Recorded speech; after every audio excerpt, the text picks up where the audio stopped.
Oh, there you are. I'm glad you could make it this week. Now, if you recall from last week, well, Jacob was being cheated out of his agreed to share of the flock by his uncle Laban. But God turned Laban's evil into good, and Jacob's flocks flourish, while Laban's flocks, well, they diminish. Now, we're calling this week, what's the deal with Jacob packing up everything and sneaking out of town, with Laban in hot pursuit?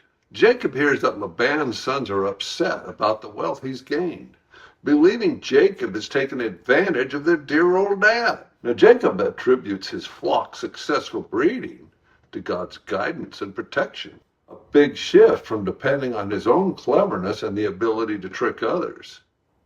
He also sees that Laban, well, he is no longer all that fond of him. Well, the Lord tells Jacob to return to his own homeland.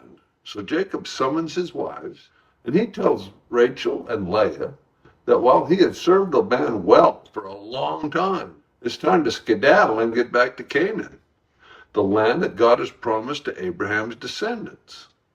As he explains the situation to Rachel and Leah, well, Jacob emphasizes God's blessing and the desire to rely on God's provisions instead of remaining dependent on Laban.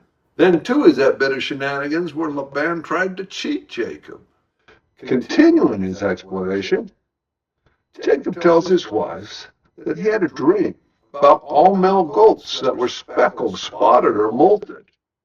And in the dream, an angel of God calls to Jacob and says that he's causing these animals to mate with the flock because he sees that Laban is trying to cheat him. God tells Jacob to return to his own land. Jacob's character has matured, and he's learned to trust in God's promises. His wives are pretty fed up with their father as well, and they're ready to leave their homeland and trust in God's provision instead of their father's. So the wives agreed that there's nothing left for them here. So Jacob gathers his household flocks, his possessions, his children, and he sets out for Canaan, all on the sly. He doesn't tell Laban they're leaving. Meanwhile, Rachel has stolen her father Laban's household gods, his idols. 3 days after Jacob's household sets out, well, Laban's household pursues Jacob.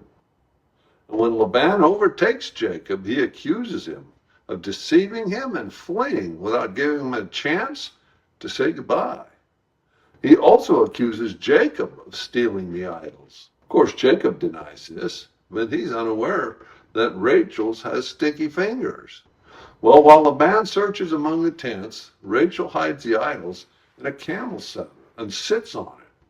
And when Laban comes to search in Rachel's tent, well, she claims it's her time of the month, so she can't get up to greet him. Of course, Laban doesn't find the hidden idols, but then Jacob gets angry about his father-in-law's intrusion. And he reminds Laban of all the good fortune he's brought him over the past 20 years. Laban was just another sheep herder until Jacob took over. Now Laban is one of the wealthiest men, and Laban offers to make a covenant with Jacob. So they gather a heap of stones as a witness between them, and Laban says that God will be the witness between them in case Jacob mistreats Rachel and Leah, or takes any additional wives. Now Jacob swears accordingly, and they eat bread together.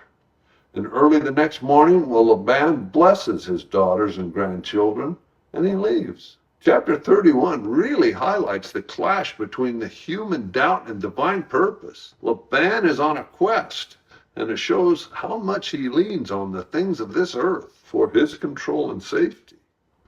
Meanwhile, Jacob is putting his faith in God's direction.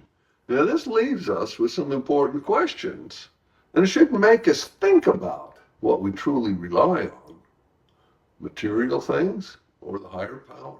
Plus, it invites us to consider how we react when our character is put under scrutiny.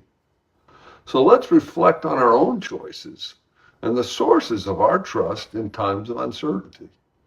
Now, next week, we'll explore what's the deal with Jacob's brother Esau coming to intercept him with 400 armed men.